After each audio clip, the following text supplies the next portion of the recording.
നിങ്ങൾക്കറിയില്ലോ, മഹാനായ ഇബ്രാഹിം അദ്ഹം റളിയല്ലാഹു അൻഹു ബസറ ടൗണിലൂടെ ഇങ്ങനെ നടന്നു പോകുന്ന സമയത്ത് അവിടുത്തെ സമീപത്ത് വന്ന് ഫജിത്തമാനാസുൻ ഇലൈഹി, ബസറയിലുള്ള ജനങ്ങൾ മഹാനവറുകളുടെ സമീപത്ത് വന്നുകൊണ്ട് ഫഖാലു ലഹു, ഇബ്രാഹിം അദ്ഹം തങ്ങളോട് ഈ ജനങ്ങൾ പറയാണ്, യാ അബാ ഇസ്ഹാഖ്, ഓ അബൂ ഇസ്ഹാഖ് തങ്ങളെ, നമ്മൾ ഇന്നല്ലാഹു തആല യഖൂലു ഫീ കിതാബിഹി, അല്ലാഹു തആല അവന്റെ ഖുർആനിൽ പറഞ്ഞിട്ടുണ്ട്, ഉദൂനി അസ്തജിബ് ലക്കും, നിങ്ങൾ എന്നോട് ദ്വാരുന്നോട് ഞാൻ ഉത്തരം നൽകാമെന്ന് അള്ളാഹ് പറഞ്ഞിട്ടുണ്ടല്ലോ. ഈ അള്ളാഹുവിൻ്റെ ഒരു വലിയ വാഗ്ദത്തം അള്ളാഹ് നമ്മോട് പറഞ്ഞതാണ്, ദ്വാരുന്നോട് ഉത്തരം നൽകാം. ഈ ജനങ്ങൾ പറയുന്നത് വനഹ്നു നദ്ഉഹു മുൻദു ദഹ്രിൻ, എത്ര കാലമായി നമ്മൾ അള്ളാഹിനോട് ദ്വാരക്കുന്നു, ഫലാ യസ്തജീബു ലനാ, അള്ളാഹ് നമുക്ക് ഉത്തരം നൽകുന്നില്ലല്ലോ എന്നുള്ള ഒരു ആവലാതി അല്ലെങ്കിൽ എന്നുള്ള ഒരു കാര്യം ബഹുമാനപ്പെട്ട ഇബ്രാഹിം അദ്ഹം റളിയല്ലാഹു അൻഹുവിനോട് ബസ്രയിലുള്ള ജനങ്ങൾ പറഞ്ഞപ്പോൾ മഹാനായ ഇബ്രാഹിം അദ്ഹം റളിയല്ലാഹു അൻഹു പറഞ്ഞ 10 കാര്യങ്ങൾ അവിടെ നിന്ന് പറയാണ്, യാ അഹ്ലൽ ബുസ്റ, ഓ ബസ്രക്കാരെ, മാത്തത്തു ഖുലൂബുക്കും ഫീ അശറത്തി അശിയാ, നിങ്ങളെ ഹൃദയമൊക്കെ ജീവനില്ലാത്ത ഹൃദയമായിട്ടുണ്ട്, 10 കാര്യങ്ങളെ കൊണ്ട് നിങ്ങളെ ഹൃദയം ചത്തുപോയിട്ടുണ്ട് എന്ന് ഇബ്രാഹിം അദ്ഹം തങ്ങൾ പറഞ്ഞിട്ട് അവിടുന്ന് പറയുന്നത്, ഊലാഹ, ഒന്നാമത്തെ കാര്യം, അറഫ്തുമുല്ലാഹ്, അള്ളാഹുവിനെ മനസ്സിലാക്കിയിട്ട്, അള്ളാഹു നമ്മുടെ സൃഷ്ടാവാണ്, അവൻ നമുക്ക് നൽകിയ അനുഗ്രഹങ്ങളൊക്കെ നമുക്കറിയാം, എന്നിട്ടും ഫലം തുഅദ്ദു ഹഖ, അള്ളാഹുവിന്റെ ഹക്കുകൾ, അള്ളാഹുവിനോടുള്ള കടപ്പാട് വീട്ടുന്നില്ല എന്നതാ തന്നെയാണ് നിങ്ങളെ ഒന്നാമത്തെ പ്രശ്നം.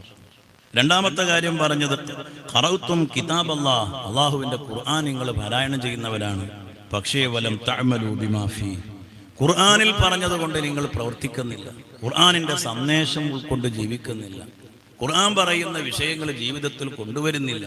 ഇത് നിങ്ങളെ പ്രാർത്ഥനയ്ക്ക് ഉത്തരം കിട്ടാതിരിക്കാനുള്ള ഒരു കാരണമാണെന്ന് ഇബ്രാഹിം അദ്ഹം തങ്ങൾ പറഞ്ഞു കൊടുക്കുകയാണ്. മറ്റൊരു കാര്യം പറഞ്ഞു കൊടുക്കുന്നത്, അള്ളാഹുവിന്റെ റസൂലിനെ നിങ്ങൾ മഹബത്ത് വെക്കുന്നുണ്ട് എന്ന് നിങ്ങളൊക്കെ വാദിക്കുന്നുണ്ട്, പക്ഷേ വത്തറക്തും സുന്നത്തഹു, നബി സല്ലല്ലാഹു അലൈഹി വസല്ലമ തങ്ങളുടെ ചര്യകൾ അത് കൈയൊഴിഞ്ഞ് ജീവിക്കുന്ന സ്വഭാവക്കാരാണ്. മഹാനവരുടെ ഉപദേശം എത്ര വിലപ്പെട്ട ഉപദേശമാണ്. നബി തങ്ങളുടെ ചര്യകൾ ജീവിതത്തിന് ഇല്ലാതെയായി പോയാൽ പ്രാർത്ഥനയ്ക്ക് ഉത്തരം കിട്ടൂല എന്ന് പറയുമ്പോൾ സഹോദരന്മാരെ, ജീവിതത്തിൽ പലതും ഇല്ലാതെയായിക്കൊണ്ടിരിക്കുകയാണ്, പല സ്വഭാവങ്ങളും ഇന്ന് ഇല്ലാതെയായിക്കൊണ്ടിരിക്കുകയാണ്.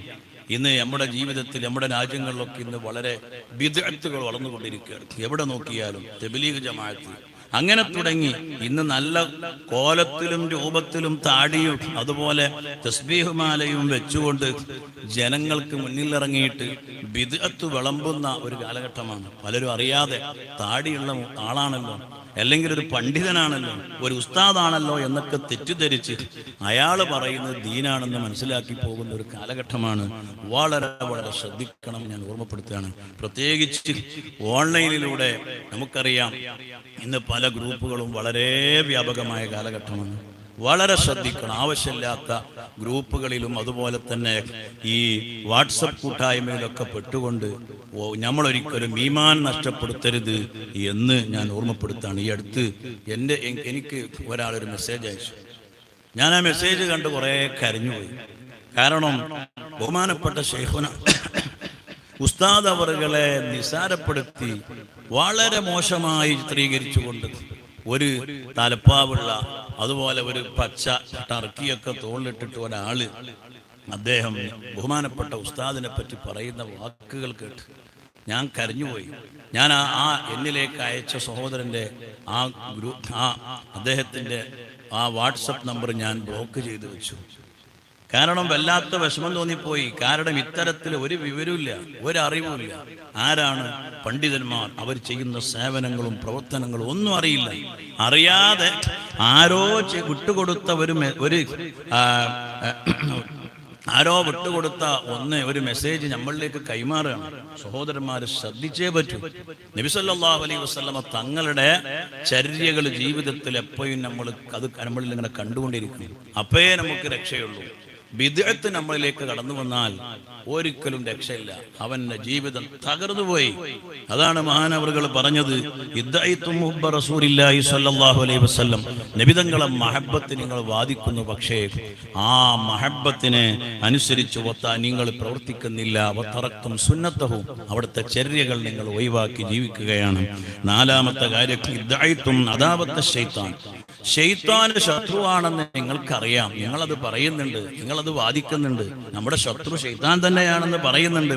പക്ഷേ വവാഫഖ്തുമു, ശൈത്താനോട് നിങ്ങൾ എല്ലാവിധ അനുകൂല നിലപാടാണ് നിങ്ങൾ സ്വീകരിക്കുന്നത്. ശൈത്താൻ പറയുന്ന വിഷയത്തോട് നിങ്ങൾ എപ്പോഴും അതിന് പിന്നിൽ ഓടിപ്പോകുന്ന ഒരവസ്ഥയാണ് നിങ്ങൾക്കുള്ളതെന്ന് മഹാനവറുകൾ പറഞ്ഞു കൊടുക്കുകയാണ്. അഞ്ചാമത്തെ കാര്യം, ഖുൽതും നുഹിബ്ബുൽ ജന്ന, നിങ്ങളൊക്കെ പറയുന്നുണ്ട് സ്വർഗം ഞങ്ങൾ ഇഷ്ടം വെക്കുന്നുണ്ട്, സ്വർഗത്തിലേക്ക് കടക്കണം, സ്വർഗമാണ് നമ്മൾ പ്രതീക്ഷിക്കുന്നതും ആഗ്രഹിക്കുന്നതും എന്ന് നിങ്ങൾ പറയുന്നുണ്ട്. പക്ഷേ വലം തഅമലൂ ലഹ, സ്വർഗത്തിന് വേണ്ടി അധ്വാനിക്കുന്നില്ല. സ്വർഗം കിട്ടണമെങ്കിൽ പെട്ടെന്ന് കിട്ടൂലല്ലോ, നമ്മളെല്ലാം കഷ്ടപ്പെടണം. അള്ളാഹുവിനോട് വളരെ അങ്ങേയറ്റം ചോദിക്കുകയും അള്ളാഹുവിന്റെ ആ വലിയ ഓശാരമായി നൽകുന്ന ഒന്നാണല്ലോ സ്വർഗം. അള്ളാഹു നമുക്കത് നൽകുമാറാവട്ടെ. അതുപോലെ തന്നെ മഹാനവറുകൾ പറയുന്നു, വസ്സാദിസു ഖുൽതും നഖാഫുന്നാർ, നിങ്ങളൊക്കെ പറയുന്നുണ്ട് നരകം ഞങ്ങൾ പേടിക്കുന്നുണ്ട്. നരകം എന്ന് പറഞ്ഞ ആലോചിക്കാൻ വയ്യാന്ന് നമ്മളൊക്കെ പറയും. പക്ഷേ നിങ്ങളുടെ ശരീരത്തിനെ നരകത്തിന് വേണ്ടി പണയപ്പെടുത്തുകയാണ് നിങ്ങൾ. വലിയ ബേജാറുള്ള വാക്കുകളാണ്. നമ്മുടെ ശരീരം നരകത്തിന് പണയപ്പെടുത്തുക, നരകത്ത് കടക്കാനുള്ള പ്രവർത്തനങ്ങൾ ചെയ്തുകൊണ്ടിരിക്കുകയാണ്. അള്ളാഹു സലാമത്ത് നൽകട്ടെ. നമ്മളെപ്പോഴും പേടിച്ചുകൊണ്ട് ജീവിക്കണം. ദുനിയാവിൽ സമാധാനമില്ല. എപ്പോഴാ സമാധാനം? ഒരു കബറിങ്ങൾ ചെന്നാൽ, കബറിന്റെ സമീപത്ത് ഒന്ന് നോക്കിയാൽ, ആ കബറിലെ അവസ്ഥകൾ ആലോചിച്ചാൽ നമുക്ക് എന്ത് സമാധാനമാണ്. നമ്മളൊന്നും ആളങ്ങനല്ലേ, എത്ര ആളുകൾ കൂടെ നടന്നവര്, നമ്മുടെ മജ്‌ലിസിൽ പങ്കെടുത്തവര്, കൂടെ യാത്ര ചെയ്തവര്, ഇന്ന് പലരും നമ്മുടെ കൂടെയില്ല. അള്ളാഹു പുറത്തു കൊടുക്കട്ടെ, അള്ളാഹു സലാമത്ത് കൊടുക്കട്ടെ. ഏഴാമത്തെ കാര്യം അവിടെ നിന്ന് പറയുന്നു, ഖുൽതും മിന്നൽ മൗത ഹഖ്ഖുൻ, നിങ്ങൾ മരണം സത്യമാണെന്ന് വിശ്വസിക്കുന്നുണ്ട്, എന്നിട്ടോ വലം തസ്തഇദ്ദു ലഹു, മരണത്തിന് വേണ്ടി റെഡിയാകുന്നില്ല. മരിക്കണം, അല്ലാഹ് എന്താണ് ഞാൻ അതിന് ഒരുക്കി വെച്ചത്? മഹാന്മാരൊക്കെ ജീവിതത്തിൽ മരിക്കാൻ വേണ്ടി റെഡിയായവരാണ്. ആലുവായ അബൂബക്കർ മുസ്ലിയാരെ പറ്റി നമ്മൾ കേട്ടിട്ടില്ലേ? മരിക്കുന്നതിൻ്റെ ഒരാഴ്ച മുമ്പ് മഹാനവറുകൾ മരിക്കാൻ വേണ്ടി റെഡിയായി, നല്ല ഡ്രസ്സൊക്കെ ഇട്ട്, മഹാനവറുകൾ നല്ല കുളിച്ച് വൃത്തിയായി ഡ്രസ്സ് ധരിച്ച് അത്തറൊക്കെ പൂശിയിട്ട് വന്നിട്ട് ഇങ്ങനെ സിറ്റ് ഔട്ടിൽ ഇങ്ങനെ ഇരിക്കും, അല്ലെങ്കിൽ അവിടെ നിന്ന് ഇരിക്കുന്ന ആ റൂമിൻ്റെ പുറത്ത് ഇങ്ങനെ ഇരിക്കും. ഇരുന്നിട്ട് ചോദിക്കണം, എന്താ കൊണ്ടുപോകാൻ ആള് വരാത്തത്? ദമ്മാൻ്റെ അടുക്ക് പോകല്ലോ, നിങ്ങൾ ആലോചിച്ചു, എന്താണ് കൊണ്ടുപോകാൻ ആള് വരാത്തത്? ഇതിങ്ങനെ ചോദിക്കുമ്പോൾ സുബ്ഹാനല്ലാഹ് ആളുകൾക്ക് മനസ്സിലാവണമെങ്കിൽ എന്താണ് സംഭവം എന്ന്. ഒരാഴ്ച പിന്നിട്ടപ്പോയേക്കും പിന്നെന്ത് സംഭവിച്ചു? പെട്ടെന്ന് കത്തിക്കൊണ്ടിരിക്കുന്ന ലൈറ്റ് ഒരു കാരണമില്ലാതെ അത് കെടുകയാണ്. ഈ ലൈറ്റ് അണഞ്ഞപ്പോ സുബ്ഹാനല്ലാഹ് എന്താണ് കാരണം? ലൈറ്റ് പോയതിന്റെ കാരണം എന്താണ് ആർക്കും അറിയുന്നില്ല.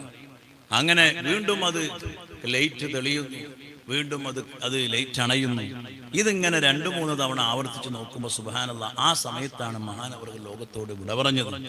ഇത് അവിടുത്തെ ചരിത്രം എഴുതിയവരൊക്കെ എഴുതിയിട്ടുണ്ട്. ആലുവായ അബൂബക്കർ മുസ്ലിയാർ നമുക്കറിയാം, നമ്മുടെ നാട്ടിലുള്ള വലിയ ആലിമീങ്ങൾക്ക്, പ്രായമുള്ളവർക്കൊക്കെ പരിചയമുള്ള ആളുകളാണ്, വലിയ മഹാനാണ്. ആളുകളൊക്കെ ഓടിച്ചെന്നിരുന്നു, വിഷയങ്ങളൊക്കെ പറയാൻ ഓടിച്ചെന്നിരുന്ന മഹാന്മാരാണ്. അല്ലാഹു വരെ ബർക്കത്ത് കൊണ്ട് നമുക്കൊക്കെ ഈമാൻ വർദ്ധിപ്പിച്ചു തരട്ടെ. ഞാൻ പറഞ്ഞു കൊണ്ടുവരുന്നത്, നമ്മളൊക്കെ മരണത്തിന് വേണ്ടി റെഡിയാകണം. എപ്പോഴും മരിക്കാം, ഒന്നും ഇവിടെ നമ്മൾ കൊണ്ടുപോകുന്നില്ല. നമ്മൾ കൊണ്ടുപോകുന്ന അമലുകൾ മാത്രമാണ്. മഹാനവറുകൾ വീണ്ടും പറയുന്നു, 8ാമത്തെ കാര്യം, ഇസ്തഖൽതും ബിഉയൂബി ഇഖ്വാനിക്കും, നിങ്ങളെ കൂട്ടുകാരെ കുറവുകളൊക്കെ നമ്മൾ കാണും, മറ്റുള്ളവരെ കുറവ് നമ്മളെപ്പോഴും കാണും. കണ്ടില്ല, മൂപ്പർ അങ്ങനെയാണ്, മൂപ്പർ ഇങ്ങനെയാണ്, മൂപ്പർ ആള് ശരിയില്ല, ഇതൊക്കെ നമ്മൾ പറയും. പക്ഷേ വനബസ്തും ഉയൂബക്കും, നിങ്ങളെ ഐബുകളും കുറവുകളും നിങ്ങൾ വലിച്ചെറിയണം, അത് നിങ്ങൾ മെയിൻറ്റെയിൻ ചെയ്യുന്നില്ല. നമ്മളെ കുറവ് എപ്പോഴും നമ്മളിങ്ങനെ ഓർക്കണം, നമ്മൾ ഏറ്റവും മോശക്കാരാണ് എന്ന ചിന്ത മനസ്സിലെപ്പോഴും ഉണ്ടാകണം. അല്ലാഹു അത്തരത്തിലുള്ള ചിന്ത നമുക്ക് നൽകുമാറാവട്ടെ. അതുപോലെ തന്നെ 9ാമതായി മഹാനവറുകൾ പറയുന്നുണ്ട്, അകൽതും നിഅമത റബ്ബിക്കും, നിങ്ങളുടെ റബ്ബ് നൽകിയ നിഅമത്തുകൾ എത്രയാണ് നിങ്ങൾ ഭക്ഷിച്ചത്? അല്ലാഹു തന്ന എന്തെല്ലാം കാര്യങ്ങളാണ്, സ്വാദിഷ്ടമായ ഭക്ഷണങ്ങൾ. ഒരു ദിവസവും നമുക്കൊരു ഭക്ഷണത്തിനൊരു മുട്ടില്ല. ഏതെല്ലാം തരത്തിലുള്ള ഭക്ഷണങ്ങളാണ്. പക്ഷേ വലം തഷ്കുറുഹ, അള്ളാഹു തന്ന ആ ഭക്ഷണത്തിനക്ക്, ആ നിഅമത്താകുന്ന ഭക്ഷണത്തിന് നന്ദി ചെയ്യാൻ നമ്മളൊക്കെ വളരെ പിന്നിലാണ്. അള്ളാഹു ശാക്കിരീങ്ങളിൽ നമ്മളെ പെടുത്തട്ടെ. അള്ളാഹുക്ക് ശുക്ർ ചെയ്യുന്ന നന്ദിയുള്ള അടിമകളിൽ അള്ളാഹു നമ്മളെ പെടുത്തട്ടെ. മഹാനവറുകൾ 10-ാമതായി പറയുന്നത് ദഫൻതും മൗതാക്കും, മരിച്ച ആളുകളെ കൊണ്ടുപോയി മറവയും. എല്ലാവരും കണ്ടിട്ടില്ലേ, പള്ളിക്കാട്ട് കൊണ്ടുപോയി, ഖബർസ്ഥാന് കൊണ്ടുപോയി മരണപ്പെട്ടവരെ കൊണ്ടുപോയി മറവ് ചെയ്ത്, എന്നിട്ട് നമ്മൾ അവിടുന്ന് പോരുമ്പോൾ നമ്മളാരും ചിന്തിക്കുന്നില്ല, വലം തഅ്തബിറൂ ബിഹിം, മരണപ്പെട്ട ആളുകളെ കൊണ്ട് ആരും പാഠം പഠിക്കുന്നില്ല, ഒരു പാഠം ഉൾക്കൊള്ളുന്നില്ല. ഈ 10 കാര്യങ്ങളാണ് പ്രാർത്ഥനയ്ക്ക് ഉത്തരം കിട്ടാതിരിക്കാൻ എന്ന് മഹാനായ ഇബ്രാഹിം നദം റളിയല്ലാഹു അൻഹു ബസറാക്കാർക്ക് പറഞ്ഞു കൊടുത്തൊരു ഉപദേശമാണ്. ഇത് നമ്മൾ ശരിക്കും ഉൾക്കൊള്ളണമെന്നാണ് എനിക്കെൻ്റെ പ്രിയപ്പെട്ട മുഅ്മിനീങ്ങളോട് ഓർമ്മപ്പെടുത്താനുള്ളത്. അള്ളാഹു നമുക്ക് നല്ല ഇജാബത്ത് കിട്ടുന്ന, പ്രാർത്ഥനയ്ക്ക് ഉത്തരം കിട്ടുന്ന സ്വാലിഹീങ്ങൾ അള്ളാഹു നമ്മളെ ഉൾപ്പെടുത്തട്ടെ.